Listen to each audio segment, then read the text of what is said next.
আহিলো আঁতৰি ধৰিব পৰা নাই আহিলো আঁতৰি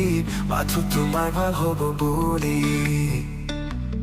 জীৱনত মোৰ একো নাই নাই নাই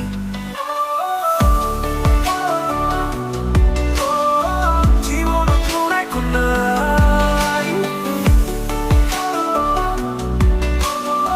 পাৰিলে মনত নেপেলাবা পাৰিলে মনত নেপেলাবা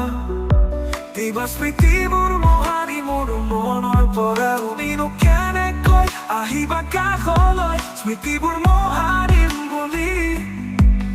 তুমি হবা গয়ানৰ ঘৰৰ লখিমী বোৱাৰী বতাহেও কতবাৰ সুধিছে কিয় তই অকলশৰীয়া